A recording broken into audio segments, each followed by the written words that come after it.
Hello guys, welcome to the channel of career quest. And आज की इस वीडियो में we are going to discuss the republic day parade. तो आज की वीडियो जो हम बना रहे हैं, इस वीडियो में बेसिकली द पर्पस इज कि जो फर्स्ट टाइम देख रहे हैं उनको ये बताना कि what is the significance of Republic day parade, और जो किसी एग्ज़ाम की तैयारी कर रहे हैं उनके लिए बताना कि इस रिपब्लिक डे परेड से एग्ज़ाम्स के क्वेश्चंस कैसे बनते हैं, क्यों ये परेड जो है अपने आप में एक इतना बड़ा ग्रैंड इवेंट है और क्या इसकी खासियत है। तो मैं एक कॉमन मैन को, एक एग्ज़ाम प्रिपेयर करने वाले को और एक यूपीएससी एस्पायरेंट को, सबको जो है उनके नज़रिए से ये परेड जो है दिखाने की कोशिश करूँगा। So if you like the video, do share, subscribe to our channel and leave a comment and like behind. ठीक है, तो without wasting any time let's begin. तो एज यू नो, जो हमारा 26 जैन है वो हमारा रिपब्लिक डे है, और रिपब्लिक का मतलब क्या होता है, that the head of the state is elected and not selected. तो इंडिया जो है रिपब्लिक बना था कब, 26 जनवरी 1950 को, जब हमारा कॉन्स्टिट्यूशन जो है वो इफेक्ट में आया था। और इस बार ये रिपब्लिक डे क्यों खास है, क्योंकि ये हमारे 75th ईयर ऑफ इंडिपेंडेंस में जो है वो आ रहा है। So this is not our 75th republic day, but ये हमारी इंडिपेंडेंस के 75वें साल में जो है सेलिब्रेट हो रहा है। ये हमारा 73rd रिपब्लिक डे है। तो इस बार जो इसका थीम था वो यही था, आज़ादी का अमृत महोत्सव। तो हमने पिछले 75 ईयर्स में, जब से ब्रिटिशर से हमें इंडिपेंडेंस मिली है, तब से लेके आज तक जो हमारा एक सफ़र रहा है as a country, from a least developed countries to one of the most fastest developing in economies और one of the largest economies, हमारा जो पूरा का पूरा ये 75 साल का जो ये सफ़र रहा है, उसी की एक झलक जो है ना इस परेड में आज हमें देखने को मिलती है। अब यहाँ पे डिफेंस मिनिस्ट्री जो है इस परेड को क्या करवाती है, ऑर्गेनाइज करवाती है। और इस बार जो ये परेड थी अपने आप में काफ़ी खास थी, क्योंकि इस बार बहुत सारे जो है ना events for the very first time हुए हैं। पहली जो बात है कि रिपब्लिक डे का जो हमारी सेलिब्रेशन है, अब वो पूरा का पूरा वीक लॉन्ग हो गई है। तो अब से जो है, यानी ईयर 2022 से जो है 26 जनवरी वाला जो हमारा इवेंट होगा, that will be celebrated from January 23 to January 30 every year. यानी पूरे के पूरे हफ्ते जो है ना ये सेलिब्रेशंस चलेंगी। जनवरी 23 को, जैसे ही आपको पता है, इज द बर्थडे ऑफ और बर्थ एनिवर्सरी नेताजी। ठीक है, Netaji was one of the founding fathers of our country. ठीक है, एंड अगर इंडिपेंडेंस के बाद वो इंडिया को जो लीड करते तो शायद हम और भी ज्यादा एक बेटर कंट्री और बहुत बड़ी सुपर पावर बन के निकलते, राइट। तो उनके बर्थ एनिवर्सरी से लेके 30th जैन, जो कि हमारे फादर ऑफ द नेशन की डेथ एनिवर्सरी है, इन दिनों के बीच में ये पूरा सेलिब्रेशन जो है ये चलेगा। तो इस सेलिब्रेशन से पहले, जैसे आपको पता भी होगा कि 23 जैन 2022 को प्राइम मिनिस्टर ऑफ इंडिया ने इंडिया गेट के पास जो एक कैनोपी है, जहां पे पहले किंग जॉर्ज 5th का जो स्टैचू था, तो हमने उसे रिमूव कर दिया था, बिकॉज हम कॉलोनियलिज्म वाली जो हमारी हिस्ट्री है उसका कोई भी साइन नहीं रखना चाहते थे। तो अब उस कैनोपी में बहुत अप्रोप्रिएटली एक जेस्चर ये आया है कि वहां पे नेताजी की जो है एक ग्रेनाइट स्टैचू इंस्टॉल किया जाएगा। So for the time being, जब तक वो स्टैचू तैयार हो रहा है, तब तक वहां पे एक होलोग्राम से जो है उस स्टैचू को वहां पे डिस्प्ले किया गया है। तो 28 फीट बाय 6 फीट का ये स्टैचू होगा जो वहां इंस्टॉल होगा, और इसी साइज का जो है होलोग्राफिक स्टैचू वहां पे for the time being display किया जा रहा है। ठीक है, और यहीं से जो है हमारी 26 जैन की सेलिब्रेशन स्टार्ट हो गई हैं। ठीक है, तो अब आगे चलते हैं, तो बात करते हैं the day that is the 26 Jain. तो उस दिन की वो जो परेड होती है, जो सबसे ग्रैंड इवेंट होता है, वो कब होता है। तो ऑफिशियली जो हमारी रिपब्लिक डे की परेड है, जैसे मैंने आपको बताया कि वो सारा का सारा जो उसका चार्ज होता है वो डिफेंस मिनिस्ट्री के पास होता है, और डिफेंस मिनिस्ट्री की जिम्मेदारी होती है इस पूरी परेड को ऑर्गेनाइज करवाना, राइट। तो इस बार, और ये जो परेड है ये कब शुरू होती है, ये शुरू तब होती है जब प्राइम मिनिस्टर ऑफ इंडिया जो है हमारे मार्टियर्स मेमोरियल पे, यानी जो हमारा नेशनल वॉर मेमोरियल है दिल्ली में, इंडिया गेट की बैक साइड पे नेशनल वॉर मेमोरियल, जिसमें हमने इंडिपेंडेंस के बाद जितने भी हमारे सोल्जर्स मार्टियर हुए हैं, शहीद हुए हैं, उनके ऑनर में वो पूरा का पूरा एक वॉर मेमोरियल वहां पे सेटअप किया है। तो वहां पे prime minister of India on behalf of the entire nation, क्योंकि वो हमारी डेमोक्रेटिक नेशन के लीडर हैं, तो पूरे नेशन के बिहाफ पे वो वहां पे एक थैंक यू करते हैं, एक ट्रिब्यूट पे करते हैं और उन फॉलन सोल्जर्स को जो है याद करते हैं। तो वही इसी ग्रैंड इवेंट से जो है हमारी परेड जो है ऑफिशियली ओपन हो जाती है या स्टार्ट हो जाती है। तो यहाँ पे आप देख सकते हैं कि prime minister of India, in the first photo you can see the prime minister of India, he is being accompanied by the defence minister of India, ठीक है, and they are escorted by the 3 services chief. तीनों जो हमारी सेनाएं हैं, उनके जो प्रमुख हैं, वो तीनों के तीनों जो है प्राइम मिनिस्टर ऑफ इंडिया को जो है एस्कॉर्ट करते हैं। On the very left you can see the chief of army staff, that is general Manoj Mukund Naravane. In the middle you can see the chief of naval staff Admiral R Hari Kumar, and on the extreme right you can see Air Chief Marshal Vivek Ram Chaudhari, who is the head of Indian Air Force। तो यहाँ पे इस बार जो इनकी formation थी वो थी missing man formation in the honour of the first CDS general Bipin Rawat. तो यहाँ पे एक मिसिंग मैन फॉर्मेशन में ये चले थे to honour general Bipin Rawat and his legacy, the people's general, ठीक है। तो यहां पे क्या होता है कि फिर प्राइम मिनिस्टर को ये एस्कॉर्ट करते हैं, प्राइम मिनिस्टर वहां पे एक रीथ ले करते हैं। यहां पे आप देख सकते हैं on in the third photograph you can say the prime minister is laying the wreath on the war memorial. और उसके बाद जो है इंटीग्रेटेड सर्विसेज का जो एक पूरा गार्ड होता है वो वहां पे सल्यूट पे करता है, 2 मिनट की साइलेंस ऑब्जर्व की जाती है and then again the salute is paid, और उसके बाद ये जो पूरी सेरेमनी है this comes to a conclusion. तो इस बार पीएम जब आए तो उन्होंने एक स्पेशल अटायर जो है वो पहना था। वो कौन सा था? उनकी ये कैप। ये जो कैप है ये अब यूपीएससी एस्पायरेंट के लिए काफी इंपॉर्टेंट हो जाती है क्योंकि आर्ट एंड कल्चर का पार्ट बन जाती है। तो वहां पे ये कैप कौन सी पहनी थी? पहली बात तो ये जो कैप है this is the Brahma Kamal cap. ये पहाड़ी टोपी, इसे लोकल लैंग्वेज में बोलते हैं। ये आती है स्टेट ऑफ उत्तराखंड से, ये आती है स्टेट ऑफ उत्तराखंड से। और उसके बाद जो आप उनके गले में एक स्कार्फ देख रहे हैं that comes from the state of Manipur, ठीक है। तो ये मणिपुरी स्टोर है जिसको लीरम फी के नाम से जाना जाता है। और ये आप प्राइम मिनिस्टर को देखें कि ये आज से सिर्फ इस इवेंट के लिए नहीं, ये काफी टाइम से, पिछले काफी सालों से डिफरेंट ओकेजन पे आप प्राइम मिनिस्टर को ये पहनते देखेंगे। इसीलिए ये आज के टाइम में बाकी इंडिया में ये मोदी स्कार्फ नाम से काफी फेमस होता है। जैसे एक नेहरू जैकेट काफी फेमस होती है, आज तक चलती आ रही है ना नेहरू जैकेट, वैसे ही ये मोदी स्कार्फ के नाम से काफी फेमस हो चुका है। सो अगेन ये भी हमारे आर्ट एंड कल्चर का, हमारी डाइवर्सिटी का, हमारी उस यूनिटी इन डाइवर्सिटी का काफी ब्यूटीफुल पार्ट है। Then after this what happens is कि जब प्राइम मिनिस्टर वहां पे अपना ट्रिब्यूट पे कर देते हैं ऑन बिहाफ ऑफ नेशन, तब on the behalf of nation वो इस मार्टियर मेमोरियल पे या वॉर मेमोरियल पे जो है अपना एक थैंक यू नोट जो है लिखते हैं। और ये लिखते हैं again not as a prime minister of India but as an Indian और behalf of all the Indians, ठीक है। तो अब इसमें खास क्या है कि अब ये जो पूरी की पूरी डायरी है इसे डिजिटलाइज कर दिया है। Here you can see the prime minister entering his thank you note in a digital way, ठीक है। तो ये इस बार खास हो गया। पहले एक प्रॉपर बुक होती थी जिसमें रिकॉर्ड किया जाता था और उसमें प्राइम मिनिस्टर अपने जो है कमेंट ऐड करते थे और नीचे साइन करते थे। अब इसे डिजिटलाइज कर दिया गया है। देन वी टॉक अबाउट कि परेड में स्पेशल गेस्ट कौन थे। तो हमेशा जब 26 जनवरी परेड की बात आती है तो वहां पे बात आती है चीफ गेस्ट की। तो इस बार का चीफ गेस्ट कौन था? तो आना तो इस बार चीफ गेस्ट जो 5 सेंट्रल एशियन कंट्रीज हैं उनके हेड ऑफ स्टेट्स ने आना था, बट ड्यू टू कोविड वो नहीं आ पाए। तो ये लगातार दूसरा साल है कि we had no chief guest, but government of India ने उसके लिए काफी ज्यादा जो है कॉम्पेंसेशन से भी कुछ ज्यादा ही किया। इस बार जो है हमारे यहाँ थे स्पेशल गेस्ट। और ये स्पेशल गेस्ट कौन थे?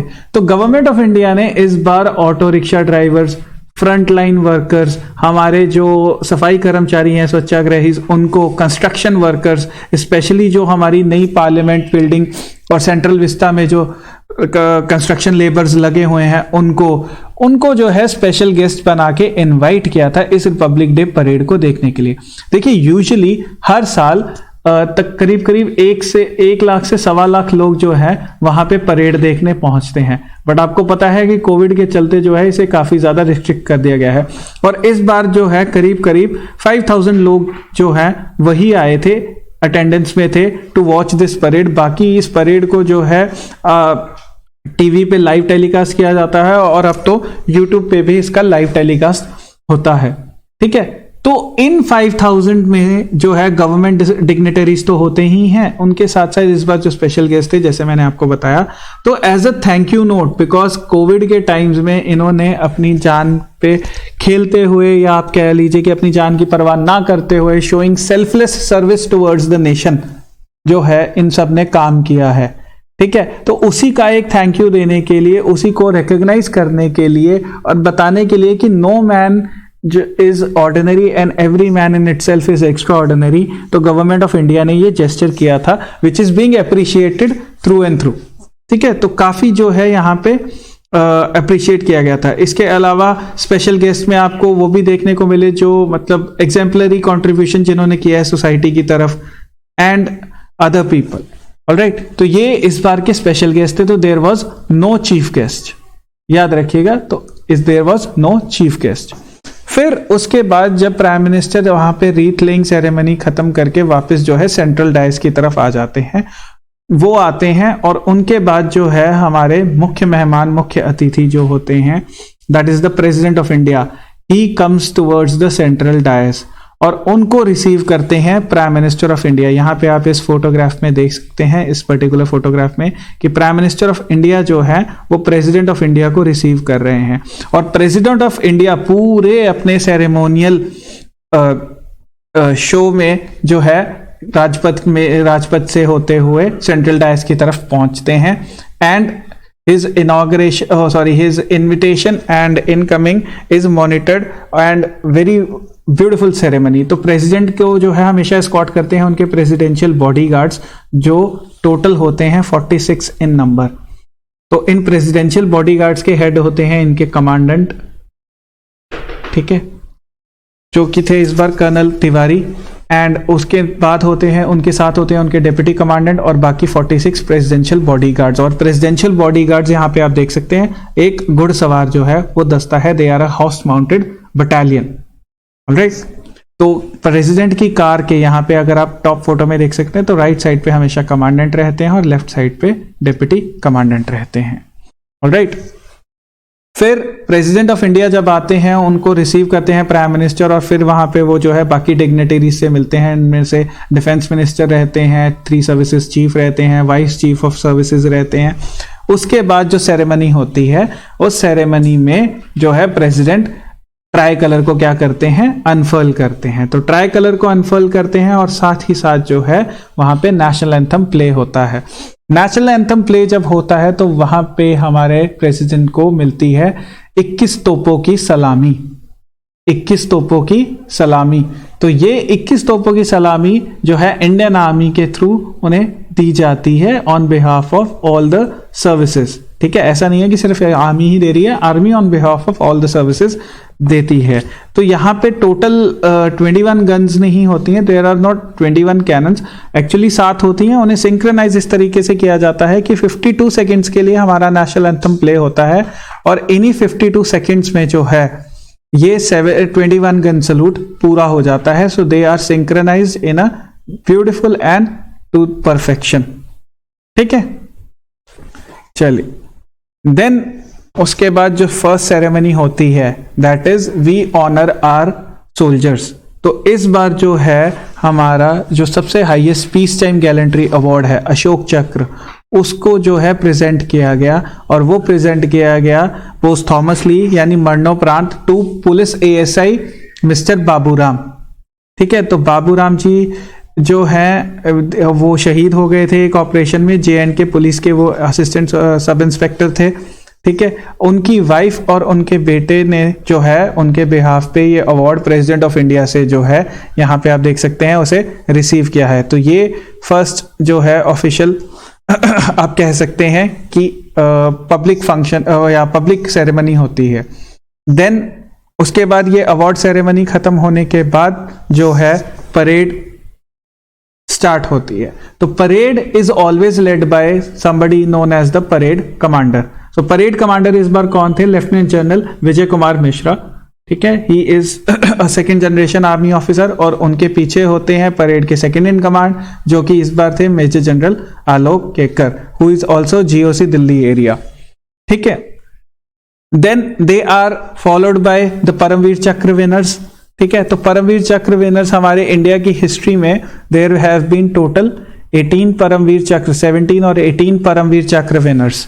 ठीक है, उनमें से जो है दो आज भी जो हैं हमारे यहाँ हमारे साथ मौजूद हैं। We are fortunate enough to see them in our life time. और इनमें से सबसे पहले हैं जहाँ पे आप फर्स्ट फोटोग्राफ में देख सकते हैं, ही इज रिटायर्ड सूबेदार मेजर योगेंद्र सिंह यादव और इनको लास्ट ईयर 15 अगस्त पे ऑनररी रैंक दिया गया था कैप्टन का, ऑनरी कैप्टन का जो है रैंक दिया गया था।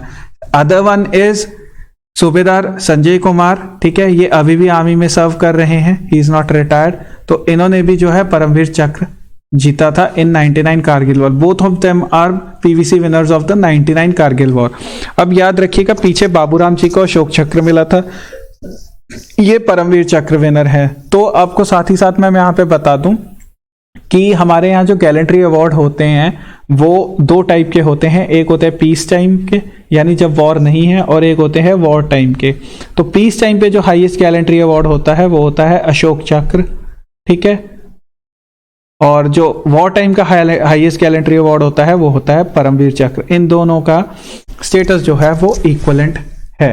ठीक है, तो इसी के साथ हमारे इस बार परेड में शामिल हुए थे D Shriram Kumar, colonel D Shriram Kumar. He is a Ashok Chakra winner. Again as I said, he is the highest peace time gallantry award winner.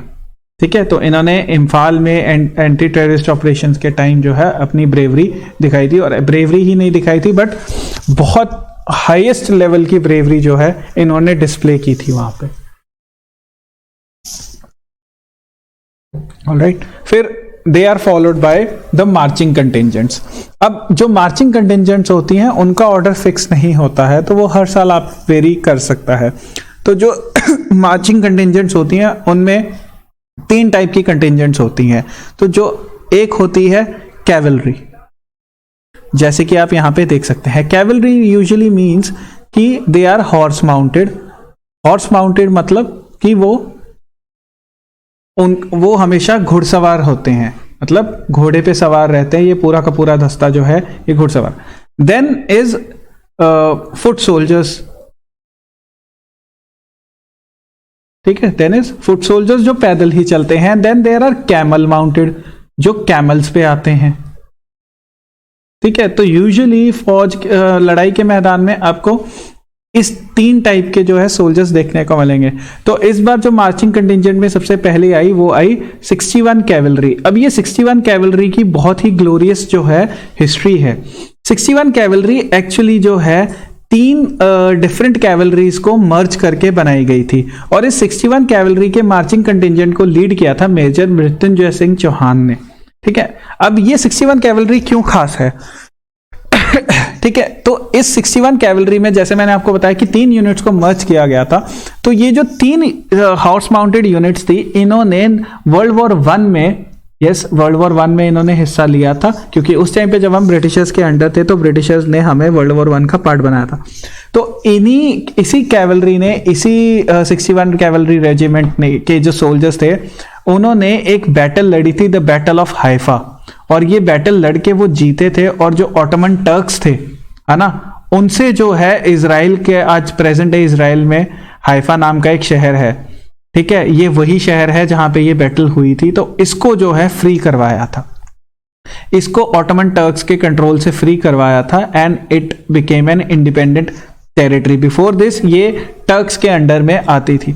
तो उस चीज को जो है इजराइल आज भी काफी ऑनर करता है, और वहां पे अगर आप कभी आपको इजराइल जाने का मौका मिले, you can see the Haifa symmetry. और इसी ऑनर में अगर आप दिल्ली के रहने वाले हैं या दिल्ली कभी गए हैं, तो दिल्ली में एक जगह है 3 मूर्ति चौक, जिसका अब नाम कर दिया गया है 3 मूर्ति हाइफा चौक। ठीक है, तो ये तीन मूर्तियां कौन सी हैं? ये तीन मूर्तियां तीन सोल्जर्स की हैं जो इन्हीं तीन रेजिमेंट्स को से बिलोंग करते थे। ठीक है, और इन्हीं तीनों को मर्ज करके ये 61 कैवलरी, जैसे मैंने आपको बताया कि ये बनाई गई है। ठीक है, तो ये तीन मूर्ति हाइफा चौक जो है ये इसी बैटल को ऑनर करती है। राइट, तो इस कैवलरी का मोटो क्या है? अश्व शक्ति यशो बल। ठीक है, horse power is always supreme. ठीक है, फॉरएवर सुप्रीम। तो ये कैवलरी यूनिट जो थी मार्चिंग कंटिंजेंट में सबसे पहली थी। फिर आती है हमारी आर्टिलरी यूनिट्स आई हमारी। तो आर्टिलरी यूनिट्स में जैसे मैंने आपको बताया कि इस बार का जो थीम था वो था आज़ादी का अमृत महोत्सव। तो 75 ईयर्स ऑफ इंडियाज आप कह सकते हैं कि ग्रोथ वो यहाँ पे शो की गई है। तो यहाँ पे सबसे पहले जो आप देख रहे हैं ये दिस इज टैंक सेंचुरियन। ये टैंक सेंचुरियन क्या है? ये टैंक सेंचुरियन जो है ये 1971 की इंडो पाक वॉर में यूज हुआ था, specially in the battle of Basantar. ठीक है, तो इस टैंक ने काफी जो है डिसाइसिव रोल प्ले किया था और इस टैंक की हेल्प से इंडियन आर्मी ने इस वॉर में काफी अच्छे अच्छे जो बैटल फ्रंट्स हैं उनको अच्छे से कंट्रोल किया and these battles were won. ठीक है, and it was left by captain Rahul Sharma और इस यूनिट का मोटो है रणवीर जय सदा। ठीक है, देन टैंक PT-76। अगेन ये PT-76 जो है ये इंडो पाक की वॉर्स में, दोनों इंडो पाक वॉर्स में यूज हुआ था, 65 की भी और 71 की भी। ठीक है, और इसमें फेमस कौन सी है? Battle of Bogra and battle of Garibpur, ये 71 की वॉर्स में से हैं। It was led by captain Anshuman Tiwari और इनका मोटो है एकता मन वीरता। ठीक है, देन इज MBT मार्क 1। अब यहाँ पे ये जो दो टैंक्स थे ये हमारी गोल्डन हिस्ट्री को दिखा रहे थे और ये जो टैंक है अर्जुन मार्क 1 ये हमारे ब्यूटीफुल प्रेजेंट को दिखा रहा है, ये हमारे पावरफुल प्रेजेंट को दिखा रहा है। तो MBT अर्जुन जो है वो इंडिया में ही डेवलप किया गया है। It has been developed by DRDO and it is being manufactured in India only. ठीक है, तो ये मार्क 1 है। मार्क 2 वर्जन भी इसका बहुत जल्दी आपको देखने को मिलेगा और ये one of the best tanks in the world है। इसमें काफ़ी अच्छी अच्छी जो है प्रोविजंस हैं। इसका अब जो आर्मर प्लेटिंग है वो one of the state of the art है। ठीक है, एंड इसमें ये भी आप वो प्रोविजन अवेलेबल है कि it can shoot at its target while it is in motion. तो यूजुअली टैंक्स जो हैं उनको स्टॉप करना पड़ता है अगर शूट करना हो, तो it is one of the few tanks जो वाइल इन मोशन शूट कर सकता है। ठीक है, then it was followed by OT-62 topaz. अब ये जो OT-62 टोपैज है ये चेकोस्लोवाकिया और पोलैंड ने मिलकर डेवलप किया था और उस टाइम पे हमने उनसे खरीदा था। Again it was used in the wars that we fought in 65 and 71। ठीक है, फिर है BMP-1। अब ये जो BMP व्हीकल है ये एम्फीवियस व्हीकल है। एम्फीवियस मतलब कि ये पानी में भी चलता है और ये लैंड पे भी चलता है। सो ये एम्फीवियस इन्फेंट्री फाइटिंग व्हीकल है। इसमें जो है सोल्जर्स को बैठा सकते हो आप, इसमें सोल्जर्स को ट्रैवल भी करवा सकते हो एंड इट यहाँ पे आप देख सकते हैं कि इसमें एक आर्टिलरी गन भी लगी हुई है।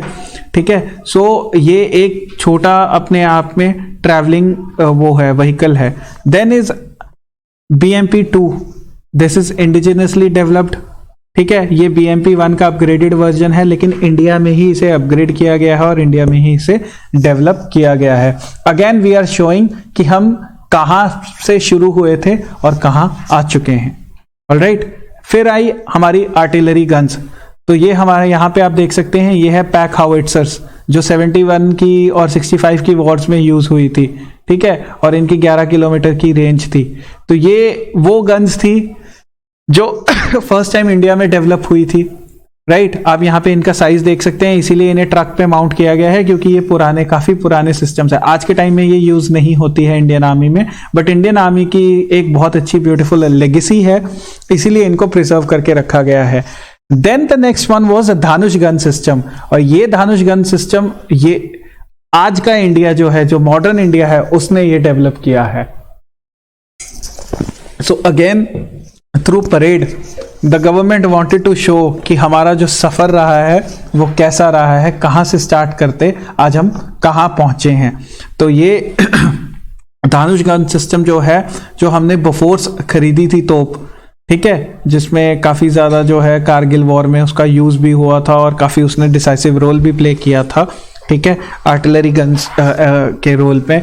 तो उसका ही एक बेटर अपग्रेडेड वर्जन है, उसी से ही काफ़ी कुछ सीखते हुए डीआरडीओ ने इसे इंडिया में जो है डेवलप किया है। So this is the indigenously developed artillery gun. इसके अलावा K9 वज्र टी है हमारे पास, ठीक है, जो साउथ कोरिया से आया है। उसके बाद हमारे पास M777 हाउइट्जर्स हैं, तो जो यूएस से आई हैं। बट वी कैन साइमल्टेनियसली से कि we have a system of our own also, ठीक है। तो डीआरडीओ ने डेवलप किया है, BEL और सेल जो है इसे मैन्युफैक्चर करने में पूरा सपोर्ट दे रही है। Alright, then on display were bridges, तो ये यहाँ पे आप देख सकते हैं PMS ब्रिज। तो ये जो ब्रिज है ये कैसे काम करते हैं, यहाँ पे आप देख सकते हैं कि ये ट्रक माउंटेड रहते हैं। इन्हें जो है वो पानी में ऐसे डिप्लॉय कर दिया जाता है और उसके बाद ये ओपन अप हो जाते हैं।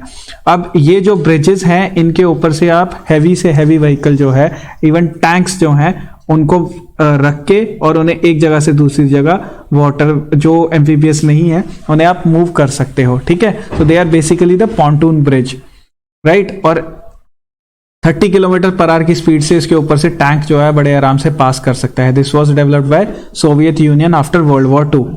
उसके बाद आता है सर्वत्र ब्रिज।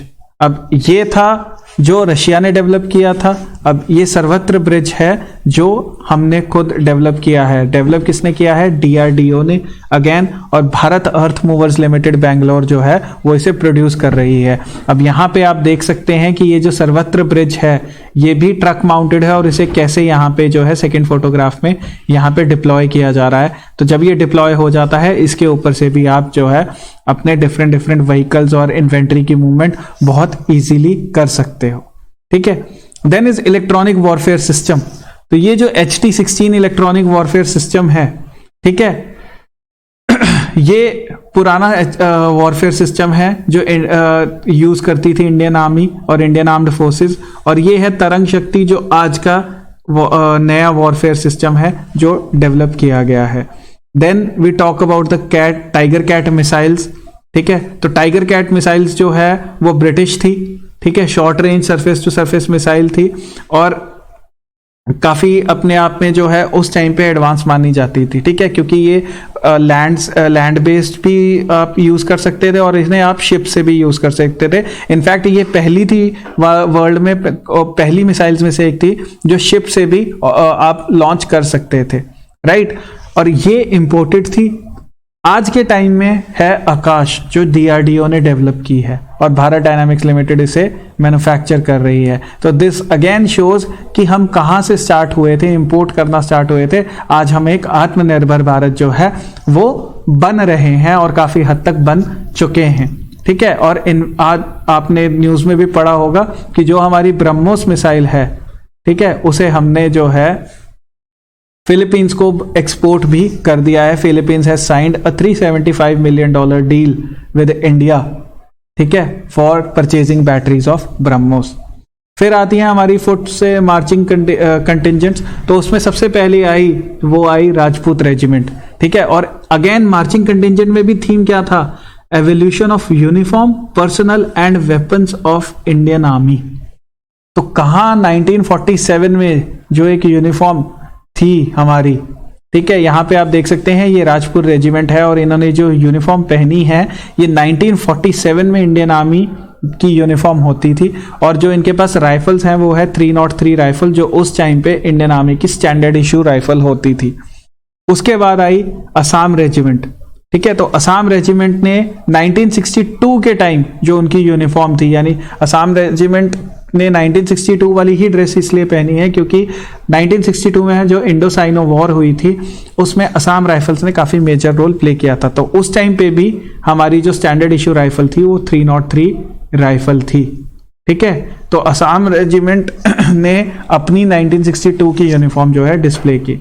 फिर आई जैक लाइट, ठीक है। तो जैक लाइट जो हमारी है, यानी JNK लाइट रेजिमेंटल सेंटर की या लाइट इन्फेंट्री जो है हमारी, उनका मार्चिंग कंटिजेंट, उन्होंने जो अपनी यूनिफॉर्म पहनी वो 1971 वाली पहनी, क्योंकि 1971 की वॉर में, हमारी इंडो पाक वॉर में JNK लाइट इन्फेंट्री का भी एक मेजर रोल था। तो और दूसरा मैं आपको एक फैक्ट ये भी बताना चाहूँगा कि ये जो JNK लाइट इन्फेंट्री है, ये जो रेजिमेंट है ये हमारे PVC विनर और द ग्रेट, ठीक है, कैप्टन विक्रम बत्रा की रेजिमेंट है, ठीक है, जो जिनके नाम पे अभी मूवी भी आई थी ना, शेरशाह, ठीक है। तो ये कैप्टन विक्रम बत्रा की जो है रेजिमेंट है। तो यहाँ पे आप देख सकते हैं इनकी 1971 की वॉर। और फिर आप यहाँ पे देख सकते हैं सिख रेजिमेंटल सेंटर, इनकी ये जो यूनिफॉर्म है ये प्रेजेंट डे यूनिफॉर्म ही है, लेकिन अगर इनकी आप राइफल्स देखेंगे तो वो है 5.56 इंसास, जो आज के टाइम में इंडियन आर्मी की या इंडियन आर्म्ड फोर्सेस की स्टैंडर्ड इशू है। जो ये मैं वर्ड बार बार बोल रहा हूँ, standard issue standard issue standard issue, इसका मतलब क्या होता है? सो स्टैंडर्ड इशू का मतलब होता है कि जो सबसे पहला वेपन जो है, जो नॉर्मली ऑर्डिनरीली सबको इशू किया जाता है, that is known as a standard issue. कुछ यूनिट्स ऐसी होती हैं आर्मी की जो थोड़ी स्पेशल होती हैं, यानी स्पेशल ऑपरेशंस के लिए होती हैं, उनको डिफरेंट वेपन्स दिए जाते हैं। तो स्टैंडर्ड इशू हमारी इंसास है। तो ये इंसास से दिखाना चाह रहे हैं कि हम 303 से इंसास तक का सफर जो है वो कर रहे हैं। Then came the army ordnance corps, ठीक है। तो आर्मी ऑर्डिनेंस कोर ने भी अपनी प्रेजेंट डे यूनिफॉर्म पहनी है और उन्होंने भी जो है राइफल्स कैरी की हैं, वो है INSAS 5.56। Then came the parachute regiment, the special forces, ठीक है, द पैरा रेजिमेंट, ठीक है। और इनकी जो यूनिफॉर्म है वो आप यहां पे देख सकते हैं कि they are displaying the latest uniform of Indian army. तो इंडियन आर्मी की ये लेटेस्ट यूनिफॉर्म यहां पे डिस्प्ले करते हुए, ठीक है। तो यहाँ पे ये पैराशूट रेजिमेंट जो है, एक और फन फैक्ट मैं आपको बताता हूँ कि पैराशूट रेजिमेंट जो है ना कभी भी मार्च नहीं करती, जैसे आप यहाँ पे पिछली साइड में इन्हें देख रहे हैं। तो अगर आप इनका बॉडी पोस्चर देख रहे हैं यहाँ पे आर्मी ऑर्डिनेंस कोर का, और फिर आप बॉडी पोस्चर अगर देख रहे हैं तो पैराशूट रेजिमेंट का, तो पैराशूट रेजिमेंट कभी भी मार्च नहीं करती। वो एक चीज वो जो परफॉर्म करती है उसे बोलते हैं हेल मार्च। ये हेल मार्च जो होता है ये बहुत डिफिकल्ट होता है। और पैरा रेजिमेंट, जब भी कोई कंटिंजेंट पैरा रेजिमेंट का आता है तो वो कभी भी मार्च करता हुआ नहीं आता, वो हमेशा हेल मार्च करता हुआ आता है। ऐसा क्यों है? क्योंकि पैरा रेजिमेंट जो है ये हमारे इंडिया की one of the special forces है। तो स्पेशल फोर्सेस जो है इनकी फिटनेस देखिए, अपने आप में हर जो रेजिमेंट है इंडियन आर्मी की, इंडियन एयरफोर्स की और इंडियन नेवी की, वो अपने आप में स्पेशल है। तो ऐसा नहीं है कि ये बेटर है और वो नहीं है, आप कंपेयर नहीं कर सकते हैं, ठीक है। हर एक रेजिमेंट जो है हमारी, उसका एक बहुत ही गोल्डन हिस्ट्री रही है। बट ये जो स्पेशल फोर्सेस होती हैं ये कुछ स्पेशल ऑपरेशंस के लिए यूज होती हैं, तो इनकी जो फिटनेस लेवल होती है वो बहुत ही ज्यादा सुपीरियर होती है।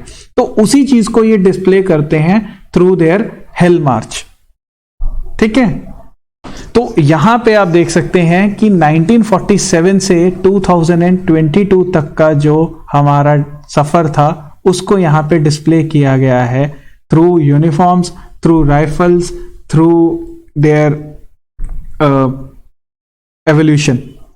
All right, so this is what is the theme of marching contingents. All right, उसके बाद आप यहाँ पे देख सकते हैं कि डिफरेंट रेजिमेंटल सेंटर्स के जो है बैंड्स आते हैं, वो परफॉर्म करते जाते हैं। Here you can see in the photo a regimental combined band of Madras Regimental Center, Kumaon Regimental Center and the Maratha Light Regimental Center. उनके बाद आप यहाँ पे देख सकते हैं Jammu and Kashmir light regimental centre, army medical corps centre और 14 Gorkha training centre का एक कंबाइंड बैंड। अगला ये वाला जो है, this is a Bihar regimental centre, army service corps और आर्मी ऑर्डिनेंस कोर का एक कंबाइंड बैंड, ठीक है। उसके बाद हमारे इंडियन नेवी की जो कंटिंजेंट्स थी उनमें से सबसे पहले थे the brass band of Indian navy, ठीक है। उसके बाद आती हैं उनकी marching contingent, and this marching contingent was led by lieutenant commander Aanchal Sharma. और उनके बाद जो है नेवी का टैब्लो था, और इस नेवी के टैब्लो में जो मेन चीज उन्होंने दिखाने की कोशिश की है वो की है आत्मनिर्भर भारत। और इस आत्मनिर्भर भारत के अंदर जो नई डेवलपमेंट्स हुई हैं उसको इस टैब्लो यानी इस झांकी में जो है शो करने की कोशिश की गई है। यहां पे आप देख सकते हैं INS विक्रांत, जो हमारा first indigenously developed aircraft carrier है उसको नाम विक्रांत दिया गया है। ठीक है, तो यहाँ पे आप 2022 क्लियर कट लिखा देख सकते हैं। सो ये जो विक्रांत है ये दिखा रहा है कि इंडिया आत्मनिर्भर हो गया है। अब हम जो है यहाँ पे अपने वेपन्स बाहर से खरीदने की जरूरत नहीं है, हम अपने डिफेंस के लिए, अपनी रक्षा के लिए अपने जो वेपन्स है वो खुद डेवलप कर सकते हैं। नीचे आप फोटोग्राफ्स में देख सकते हैं द सबमरीन्स जो इंडिया ने खुद बनाई हैं। ठीक है, और जो अंडर डेवलप्ड हमारे नेवल वेसल्स हैं, तो यहाँ पे आप देख सकते हैं इन सब का जो है शो करते हुए। तो ये दिल्ली क्लास 1997 का नेवल वेसल है, यहाँ पे आप गोदावरी क्लास 1983 का नेवल वेसल देख सकते हैं, और ये कलवरी क्लास जो है सबमरीन्स आप यहाँ पे देख सकते हैं जो 2017 की है। ठीक है, तो this is the tableau of Indian navy. और इसके बाद आया इंडियन एयरफोर्स का कंटिजेंट। तो एयरफोर्स का जो मार्चिंग कंटिजेंट था उसमें सबसे पहले इंडियन एयरफोर्स का जो बैंड आया है। ठीक है, it was led bye warrant officer Ashok Kumar. उसके बाद आता है उनका मार्चिंग कंटिजेंट, और उनका मार्चिंग कंटिजेंट को लीड किया था स्क्वाड्रन लीडर प्रसाद स्वामीनाथन ने। और फिर उनका टैब्लो आया। तो टैब्लो में अगेन दिखाया गया है डिफरेंट थिंग द एवोल्यूशन। तो यहाँ पे आप सबसे पहली फोटोग्राफ में यहाँ पे आप इस लेडी को देख रहे हैं, शी इज शिवानी सिंह। ठीक है, flight lieutenant Shivani Singh, and she is the first women Rafale fighter jet pilot. ठीक है, she is the first women Rafale fighter jet pilot of India. ठीक है, और जो यहाँ पे आप देख सकते हैं लास्ट ईयर भावना कांत जो है फ्लाइट लेफ्टिनेंट भावना कांत, वो आई थी इंडियन 26 जैन की परेड में। So with this she has become the second women जो 26 जनवरी परेड में ऐसी पायलट जो 26 जनवरी परेड में पार्ट ले रही हैं, फीमेल पायलट, राइट। और इनका जो एयरफोर्स टैब्लो था उनका टाइटल था Indian air force transforming for the future. ठीक है, तो यहाँ पे आप देख सकते हैं मॉडल्स ऑफ मिग 21 जो कि काफी पुराना 1967 में जो है इसे इंडक्ट किया गया था मिग 21 को। उसके बाद नैट आए जिन्होंने 1971 की वॉर में बड़ा जो है इंपॉर्टेंट प्ले किया था रोल। फिर लाइट कॉम्बैट हेलीकॉप्टर रफाल्स, ये दिखा रहे हैं कि ये आज के इंडिया में जो है 2022 के इंडिया में जो हमने डेवलप किया है। तो 2022 में we have got Rafale aircraft, we have got light combat helicopters जिसको हम ध्रुव कहते हैं। ठीक है, सो इन सब को यहाँ पे शो किया गया है। यहाँ पे आप देख सकते हैं नेत्रा, ठीक है, हमारा early warning airborne early warning system. ठीक है, और यहाँ पे आप डिफरेंट एयरक्राफ्ट देख सकते हैं। Here you can see the Apache helicopter. ठीक है, the evolution of Indian air force transforming for the future.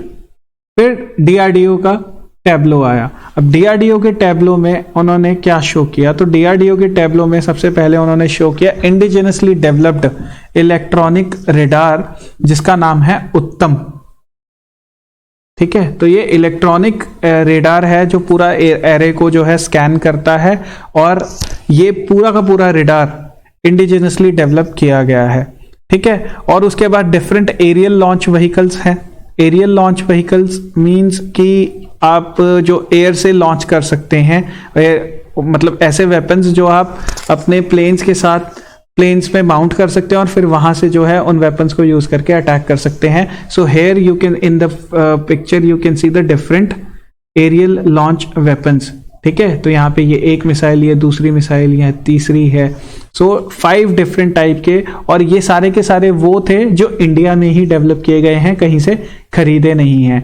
And then you can see the electronic warfare jammer. तो आज के टाइम में इलेक्ट्रॉनिक वॉरफेयर की भी उतनी ही इंपॉर्टेंट हो गई है जितनी एक कन्वेंशनल वॉरफेयर की है, बिकॉज अगर आप अपनी एनिमी की कम्युनिकेशन लाइन को तोड़ देते हैं तो आपके एनिमी जो है बहुत बड़ी डिसएडवांटेज पे चले जाता है। ठीक है, अगेन द थीम वाज, यहाँ पे आप फोटोग्राफ में देख सकते हैं, थीम था सेल्फ रिलायंट इंडिया यानी आत्मनिर्भर भारत। ठीक है, और दूसरे टैब्लो में डीआरडीओ ने क्या शो किया, एयर इंडिपेंडेंट प्रोपल्शन सिस्टम। ये जो एयर इंडिपेंडेंट प्रोपल्शन सिस्टम है ये हमारी सबमरीन्स में यूज होता है। अब ये जो सबमरीन्स हैं हमारी, ये डीजल इलेक्ट्रिक सबमरीन्स हैं यानी कन्वेंशनल सबमरीन्स हैं। इन डीजल इलेक्ट्रिक सबमरीन्स को में जो उनकी कैपेसिटी है उसको एनहेंस किया जा सकता है अगर उनमें जो है AIP सिस्टम लगा हो। तो अभी तक ये AIP सिस्टम इंडिया बाहर से परचेज करता था, तो कोई कंट्री अगर चाहे तो हमें डिनाई कर सकता है, और बहुत कम कंट्रीज होते हैं या जो हम ये AIP सिस्टम की टेक्नोलॉजी शेयर करते हैं। ठीक है, तो आप क्योंकि कोई नहीं चाहेगा कि वो किसी और कंट्री की जो फाइटिंग कैपेसिटी है उसे इम्प्रूव करे, क्योंकि उससे क्या होगा, उससे उसकी खुद की जो एबिलिटी है वो थोड़ी ना कहीं जो है उससे रिड्यूस होगी। सो ये AIP सिस्टम यानी एयर इंडिपेंडेंट प्रोपल्शन सिस्टम जो है ये DRDO ने इंडिजिनसली डेवलप किया है, और ये हमारी जो सबमरीन्स हम खुद बना रहे हैं उनमें इंस्टॉल किया जा रहा है। तो here you can see in the picture a very beautifully displayed AIP system. ठीक है, चल फिर जो हमारी पैरामिलिट्री और अदर सिविल फोर्सेस थी उनके मार्चिंग कंटिजेंट्स आए, जैसे कोस्ट गार्ड का मार्चिंग कंटिजेंट आया, और कोस्ट गार्ड जो है उन्हें usually the fourth arm of armed forces कहा जाता है, द फोर्थ सिस्टर सर्विस। ठीक है, तो it was led bye commandant deputy commandant HT Manjunath. ठीक है, और कोस्ट गार्ड का मोटो है व्यायाम रक्षा मम। ठीक है, देन देयर वाज CRPF, उनका बैंड और उनका मार्चिंग कंटिजेंट। फिर आए दिल्ली पुलिस, ठीक है, उनका बैंड और उनका मार्चिंग कंटिजेंट। ठीक है, और दूसरी बात मैं यहाँ पे ये फन फैक्ट जैसे यहाँ पे आया है, तो बेस्ट मार्चिंग कंटिजेंट्स की बात आती है तो दिल्ली पुलिस का जो मार्चिंग कंटिजेंट है वो रिपब्लिक डे में ये अवार्ड 15 टाइम्स जो है ले चुका है। देन वाज CISF, अगेन उनका बैंड और फिर उनका marching contingent. They were followed bye SSB, सशस्त्र सीमा बल। सशस्त्र सीमा बल बेसिकली आपको देखने को मिलेगा इंडो नेपाल बॉर्डर पे। जो फोर्स इंडो नेपाल बॉर्डर को प्रोटेक्ट करती है वो है सशस्त्र सीमा बल। इसी के साथ साथ ये इंडो भूटान बॉर्डर पे भी प्रोटेक्शन देती है।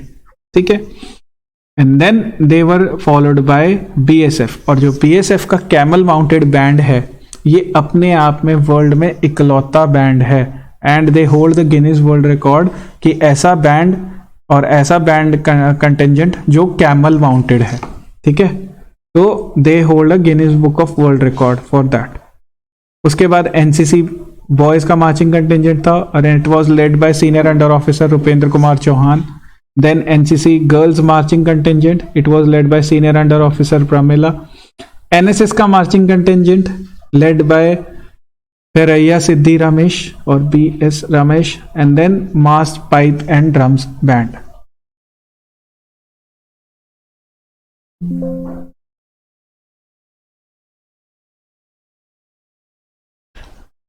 Okay guys, तो now we are in the part of art and culture। अब जो हमारा आर्ट एंड कल्चर है, अब जितनी भी हमारी कल्चरल डाइवर्सिटी है उसको राजपथ पे कैसे डिस्प्ले किया जाता है, वो डिस्प्ले किया जाता है थ्रू स्टेट्स।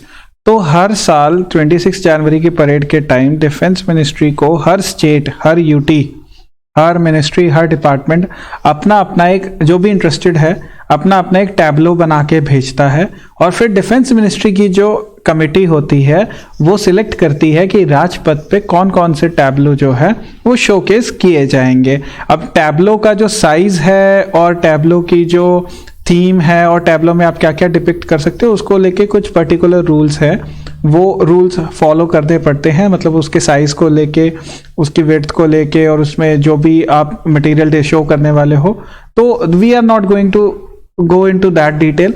लेकिन अगर हम बात करें तो यहाँ पे स्टेट्स डिस्प्ले क्या करना चाहती है, तो देखो बेसिकली ये नेशनल एक प्लेटफॉर्म है।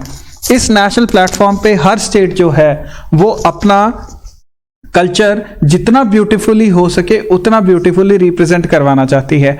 कल्चर के साथ साथ this is also a platform जहां पे हर स्टेट जो है अपनी अचीवमेंट्स भी बता सकती है। तो इससे बेटर प्लेटफॉर्म जहां पे प्रेसिडेंट ऑफ इंडिया खुद, प्राइम मिनिस्टर ऑफ इंडिया और सारे सेंट्रल डिग्नेटरीज जो हैं वहां पे प्रेजेंट हैं, तो you can't get a better platform. और बहुत सारे इंटरनेशनल डिग्नेटरीज भी आते हैं इस परेड को देखने, they are invited by the government of India. तो उसमें बहुत सारे एम्बेसडर्स होते हैं, ठीक है, हाई कमिश्नर्स होते हैं। So every states want to put their best on this particular display. ठीक है। तो यहाँ पे इसीलिए ये टैब्लो जो है आते हैं, और इसीलिए और परेड का जितना साइज होता है उसकी ड्यूरेशन के अकॉर्डिंगली टैब्लोस को सिलेक्ट किया जाता है कि कितने टैब्लोस जो है वो रखे जाएंगे।